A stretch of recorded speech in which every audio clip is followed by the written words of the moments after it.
Fiha Edeba Somo say Yanumre no sia Kasiabo and Semi Oko Facebook Neswa Sikka FM 895 live.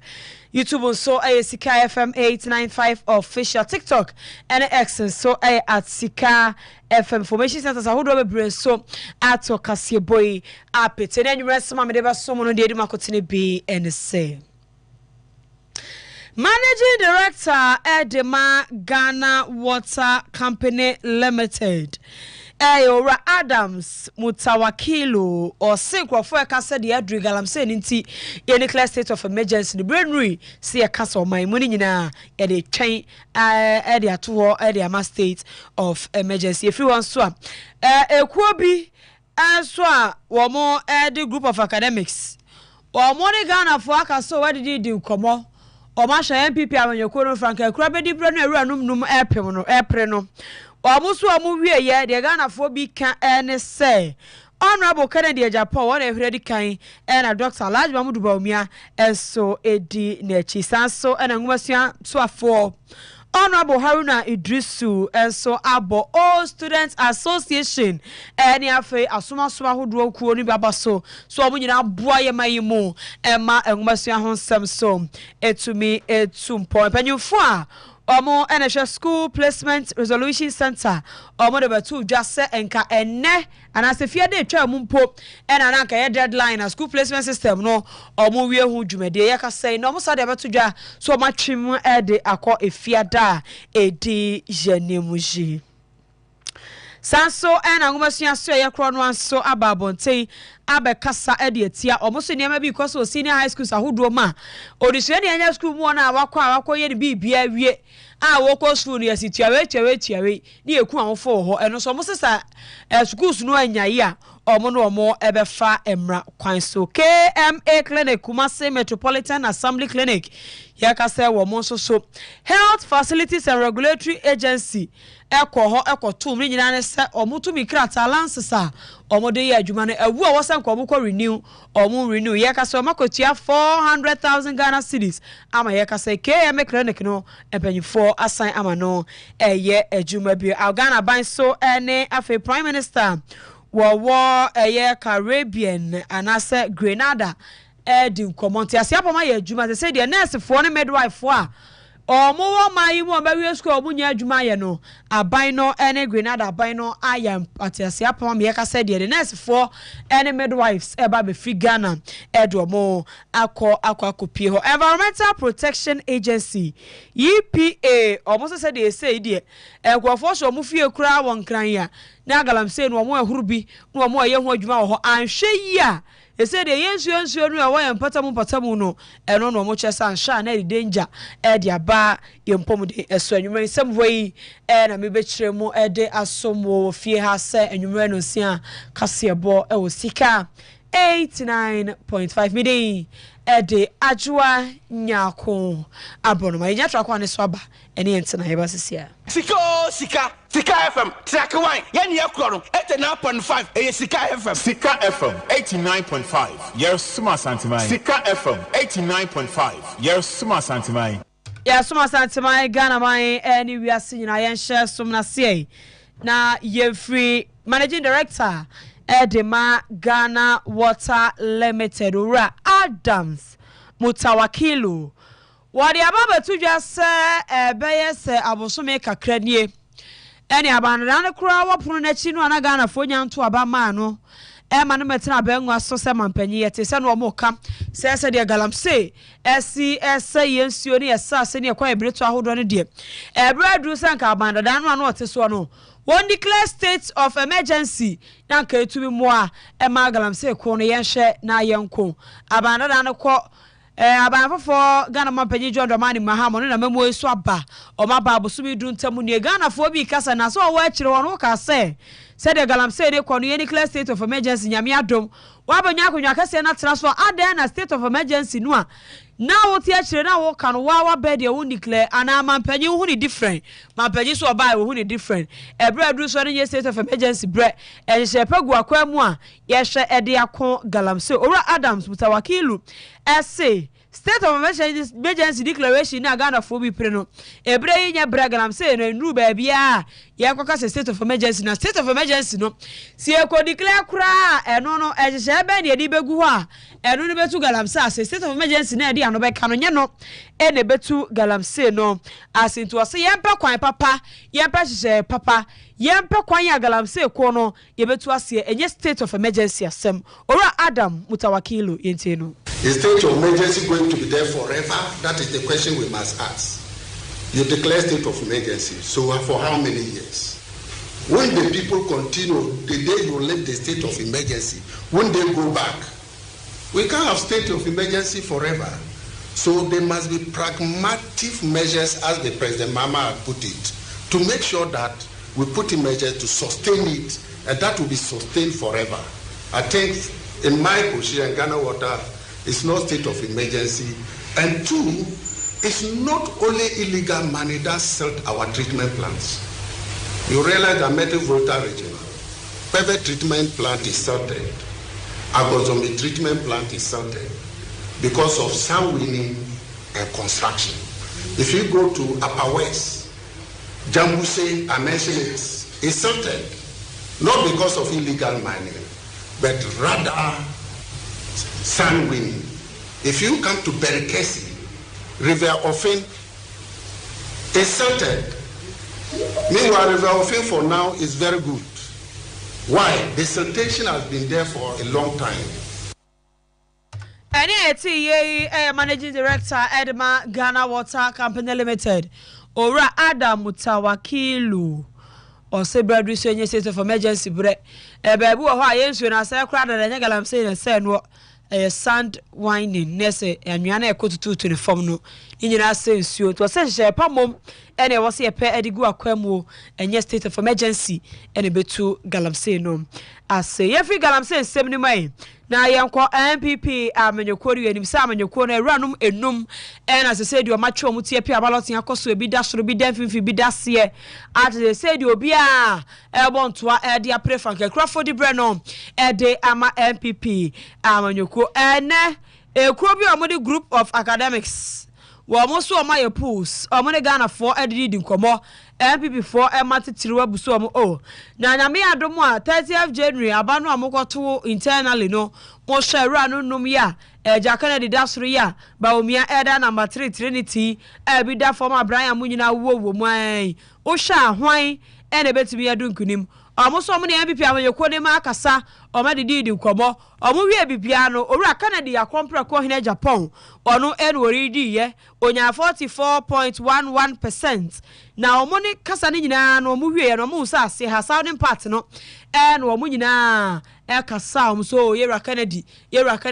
let's asante mantem no wase ha no no omo di nkomo do to so bienu obidum bie Dr. Alhaji Mamudu Bawumia ono so enya 39.51% no so ho aha mentifi dom amantam no no omo so omo di nkomo a omo nyina ka se Dr. Alhaji Mamudu Bawumia no omo gide mapaso no bedi enkunim lead researcher Dr. Evans Dua Intino. As it stands, one thing is very clear. For Honorable Kennedy Ohine Japan, momentum is on his side and you can see he's gaining.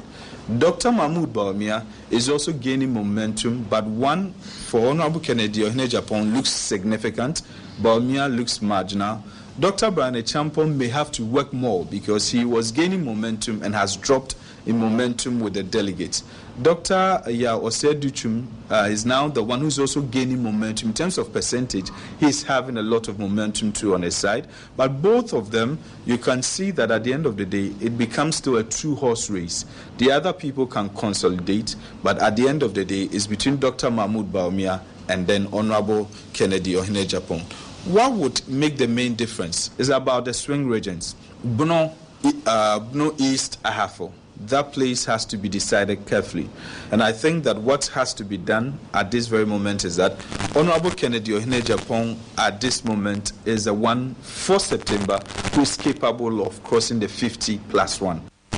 Just momentum, before Mokasa, no. Dr. Kennedy Japan, one of the pretty kind, or so take a ground say, yeah, you do Dr. Alhaji Mamudu Bawumia. Order number 2, video number 3, and so 2, and a post no eba na wiye. O si nipa na akwoto so miensa Dr. Brian Echampon. Ba say no ne ho sent na yakọ.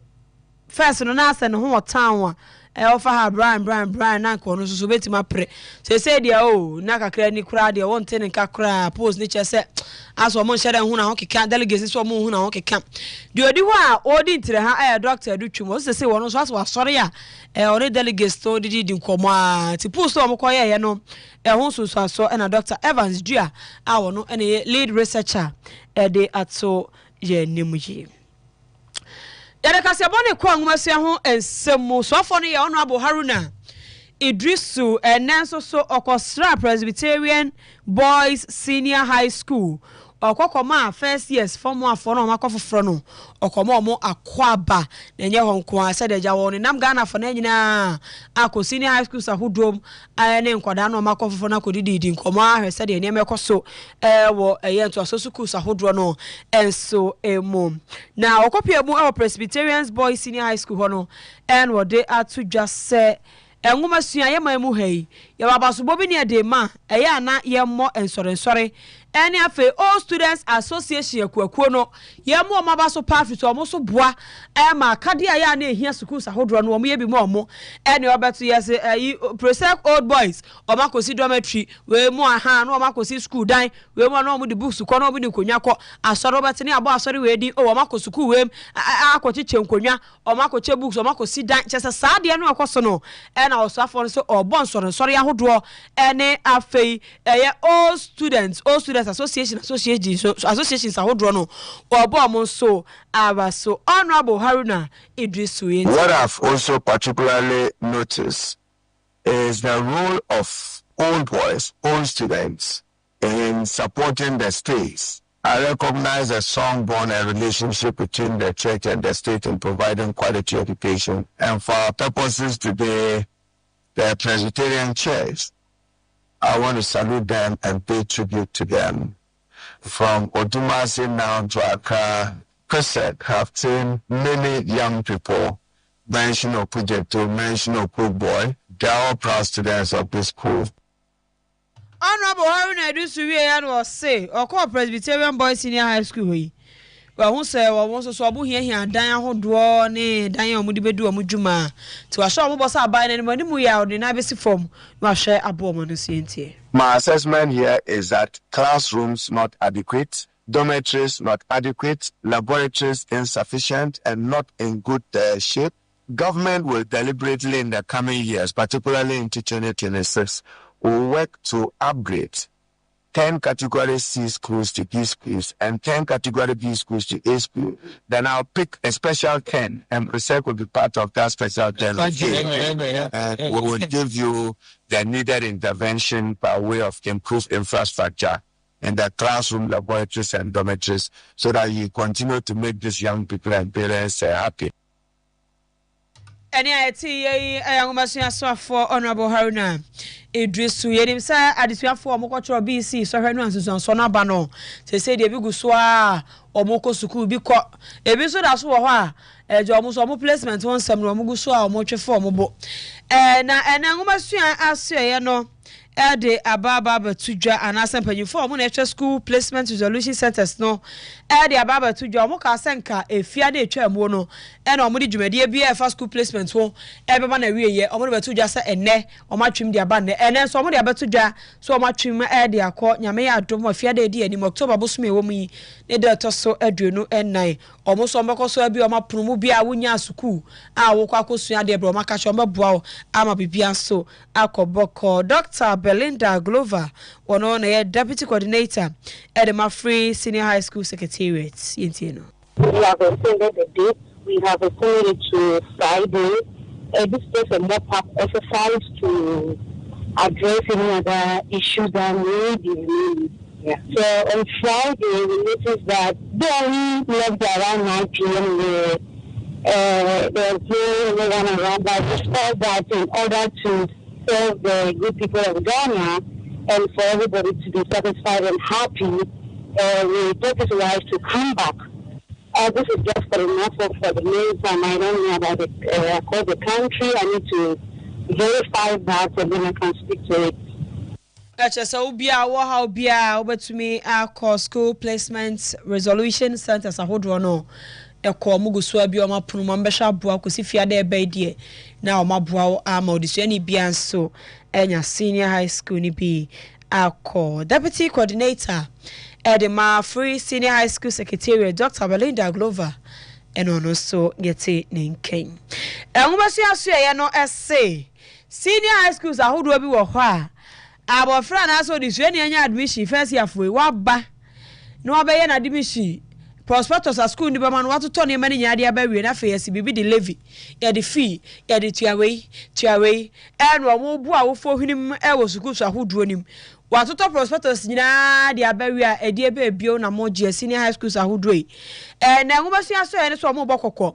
wo bia senior high school on bechew sa wo toto awofo botom anasa wo toto odisua ni botom fam afo ye o mabai mamu abra ni pa de prospectus so ne manyina bawie no o mo beba bechew amaga na mra ne wadi sede ese na okọ enwesi aso ye ho a press secretary Hashmin Mohammed one de kokobọ ne ba yentie throughout the reporting date the Ghana Education Service give us prospectus for parents and then students. Beyond the prospectus, no school management have the right to charge any parents or to levy any parents beyond the recommended prospectus that they roll out, they issued out to the parents. Any illegal fee will be deemed as extortion, and the ministry will not take that lightly, and the management of the various schools themselves are very much aware of this. And if any headmaster or headmistress engages himself or herself in that act, the appropriate sanctions will be meted out. They should report such illegal charges to the Ministry of Education or the Ghana Education Service, and it will be attended to. Ora Hashmin Mohammed we and say Oko senior high schools ahodo ma ha ba kwan ya no mu kompa ya dan ho nsem o de atodwa se asoye no e de susuye e de akwakoma aban no a sika be se 4 billion Ghana cedis e de be hye aboa pejapejja adan mu esisi adan e de ama senior high schools Ghana fa na nyina. The ministry is also proposing to improve infrastructure in some junior high schools in the country, especially the hard-to-reach areas. You are very much aware that in Ghana, we still have some children who walk long distances to access education in the rural part of Ghana. So the ministry has proposed over 4 billion Ghana cedis to central government to be able to tackle all this. Press Secretary Edema Ngomasian say no Ora Hashmin Mohammed Enyetini came. Yaba Kumasi Metropolitan Assembly Clinic KMA Clinic Omonso na Santa Monia Health Facilities and Regulatory Agency Omukoko tum na to omukoko tu clinic ni munyina NS KMA Clinic si ho ise no mo ye adwuma abra wo lanse sewu eno nti na ye Health Facilities and Regulatory Agency kotum na omukotum no na ene ekeye for afi no makwa kutia 400,000 Ghana cedis omakwa kutia de akwa renew omo lances na sisi ade omotu mikrata omo eye ejuma ye kasa die omo kyerese omo kotua esika no we ade kyen ya no omo bieye de ema omo panyo ne amasan ni kita ho de mahefra Christabel Ram nuhoho on a Kasa Yentino. KMA Clinic has been reopened to the public. It was reopened, I think, just the following day, because management of KMA have come to HEFA. They were fined, we have paid their fine. They also paid for what we call expert inspection, because there's a standby team that is always available to go and do the inspection if you are ready. So once they expressed interest that they were ready for the inspection, inspections were done in that facility. And the inspection that was done, they didn't meet all the requirements. Okay, obviously we're not expecting them to get 100 over 100, but they did meet the minimum requirements, for which reason they were given a provisional license to operate for 6 months, within which they are expected to implement the recommendations that they were given. So once they implement those recommendations and they are less HEFA, we will go and do what we call re-inspection. After the re-inspection, if we are satisfied that they have done or implemented all the recommendations that they were given, then the board will issue them what we call a long-term license, which is for 3 years. Ayo, naturally, sanya license no one sabon kwao. Nneɛma bi wɔ hɔ requirements bi wɔ hɔ na ɛwɔ so ɔmo miti sɛ dɛ bɛbɛboa ma ɔmo dwumadie no akɔ so nti ɔmo na ɔmo akasa akyerɛkyerɛ ɔmo deɛ ɔwɔ so ɔmo yɛ nyinaa ɔmo ama abosome mmiɛnsa ɔmo de ɔmo ani bɛdi akyire sɛ dɛ bɛyɛ KM clinic no biribiara bɛdeda no akɔ ɛmu na tɛmɛmfoɔ nso kɔ hɔ a ɔmo anya ayaresa deɛ sɛ ɛnyɛ hɔ nko na ɔmo tum 18 facilities ɛna ɔmo tum asante mantamu ha ya KM ne ka ho KM clinic no ɛna ka ho bi head of public relations ɛwɔ Hefra Era Christabel Aram Nuho and te se or Kase. Yadakasi abone kwa Ghana Nurses and Midwives Association. Yakaso monso aje abane susuye bia wode aba atum na susuye ni nyina ne se abano any Caribbean country defense Grenada Prime Minister Koshia mapanyi na ni Koshia ye edi nkomo enkomodie ni nyina kosi se Grenada omunso ehia midwives and nurses ewo kromu ho enu nti Ghana mapanyi John Dramani Mahama eno mo Prime Minister di nkomo nti ase apama ye adwuma a nurse for any midwives ye de bi eba beko Grenada omunso akwakọ ye adwuma ewo ehonom na no na Ghana Nurses and Midwives Association ababonten abese saa agency no ampanyi asie ese yede nurse for midwives ekwa Grenada no omuso gituma supam na emom de omo ka ne se eni kwan se ekoye se omo ye specialist nko a ti se nurse for midwives nko a wo se ye fa nurse for a wo matra fi atana specialized ones nko a se we midwife no su yan enti e no ne ye be fa no o se nurse for omo wo kroma mfie num fie nsia mfie so bi atana fie nkuno ye posti no sa ankrofo ni nyina ban ne hwe wo fo mu nyina kwa ma hodo so ba bia ankrofo hia nurse for wo mo koye adwuma emfa emboa wo mo president Edma Ghana Nurses Midwives Association ye perpetual ofori ampofo enti no. I don't know the content of the MOU and I don't know the caliber of nurses that Ghana intends to send to Grenada. But if these are the young nurses who are unemployed and are waiting to get employment in Ghana's public health system, then I'll be happy because staying at home is not the right thing. They are losing their skills and they've been waiting at home for so long. However, if it's about sending out there to Grenada nurses within the health system who are already practicing and are at posts in the various health facilities, then that will be a bit of a challenge because we know that most of the facilities are already struggling. Owi ya no sanso ekasa de fa said o mani asi agye ni nyina ne se na wotwetwa mu na wana bokwa na minti akando mpomune so afo erebatu dwa se de omo saka financial clearance omo ye mpomune ho adwuma nipa bebro 13,000 market ya kemache ebi su tempente kwase sei de ye ba betu omo kanu su ko ne kire so omo ni agye omo da mpanyifo ase entie. That also came as good news and we were happy to know because they have been working some have been working for 9 months, some have been working for 10 months without any salary and they were pushed to the point where they had to go out there and do a peaceful demonstration and they handed their petitions to the employer. And if the situation now is that they've attained financial clearance and will employ them, will give them their salaries for November 2025, then it's good news because just like we mentioned during the time of their demonstration,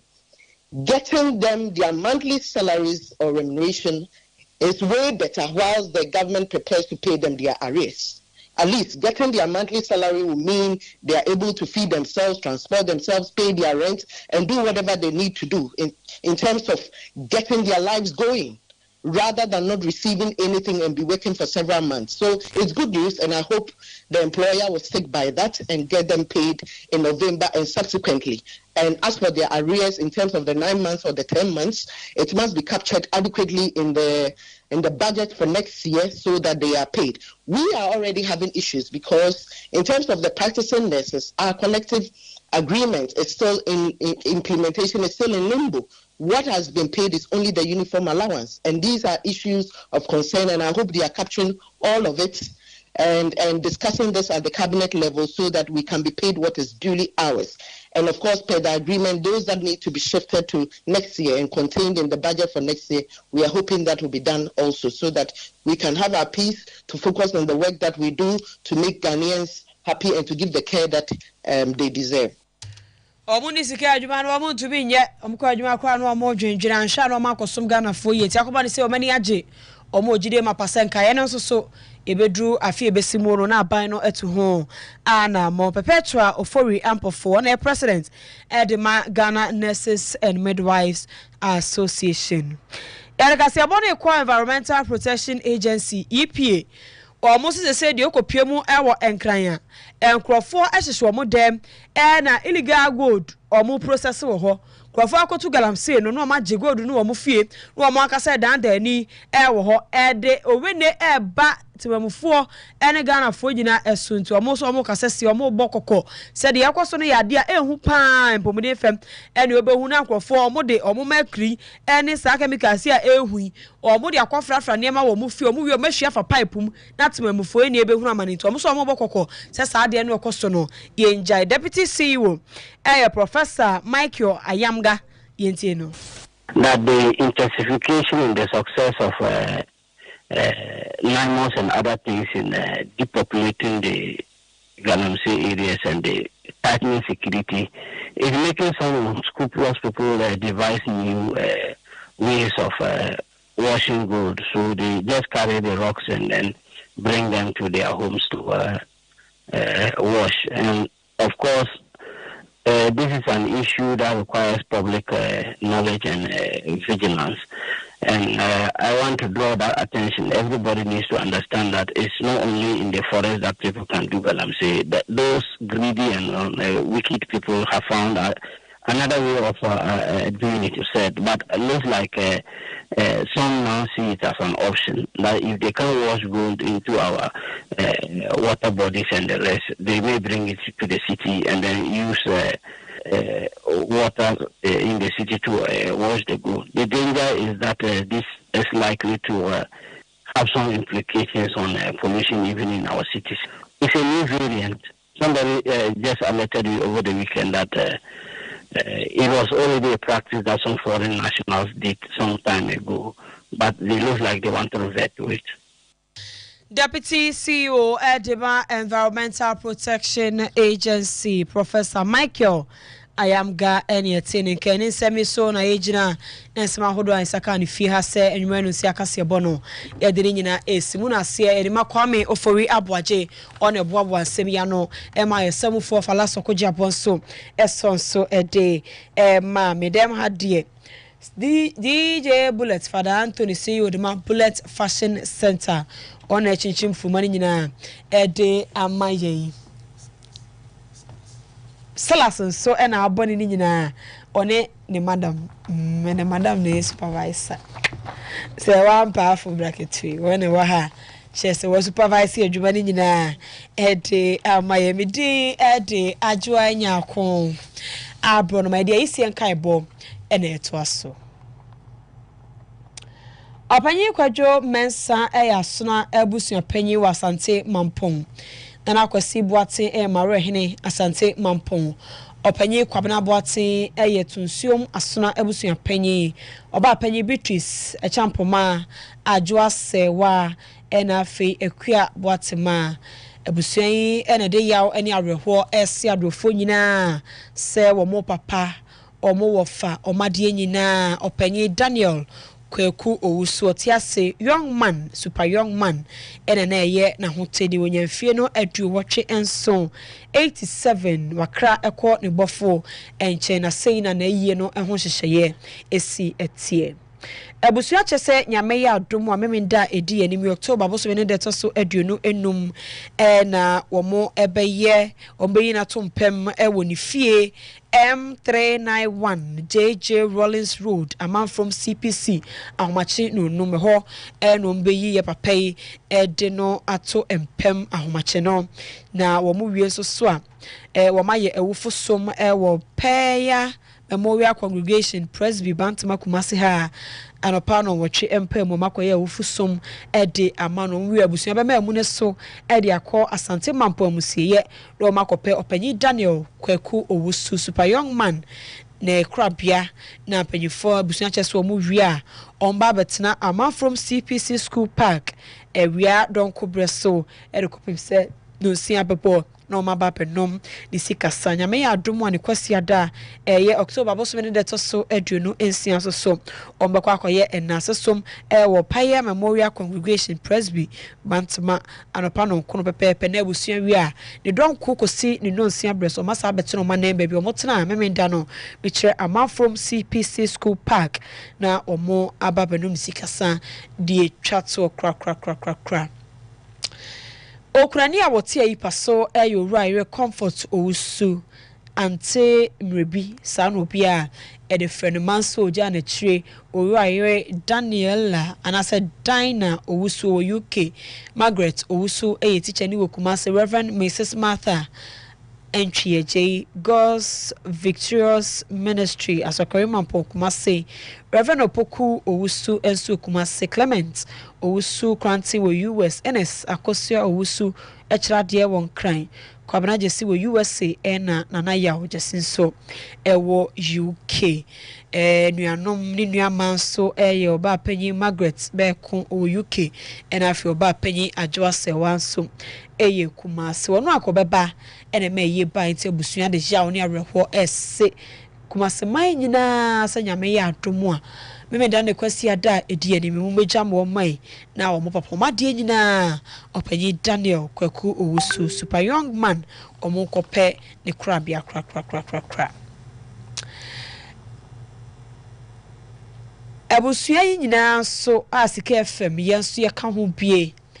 ede yawo eni awerho etu ensa frɛ tiefo nyina se nyame ya adom October bosom ewo mi ne de to so aduonu ensia nse kwasi ade edi anim ya umbejam ye na yenua nkroma kwadu Ernest nkroma adasa oti asesa na ne edufre no yefie ha die na oye health show host Sika apomuden kwasi ade bia nkroma adasa no otenem etu yefo cheche yempomuden wo kono bofo nchen ne na wotweda eba so eye kwasi ade edi anim ya ti esra busua ebeba so otafo tapas makom na wokwan ne ho na chi ho asuku no ewo ho no eho na yenua nkroma adasa ne na wotweda no eba so anopa no nsia ede kopem anwumre no nsia esra mo magya ye na yenkosu enua na ne na wotweda no yenko ye ne kama ne enyi da ye de ebeye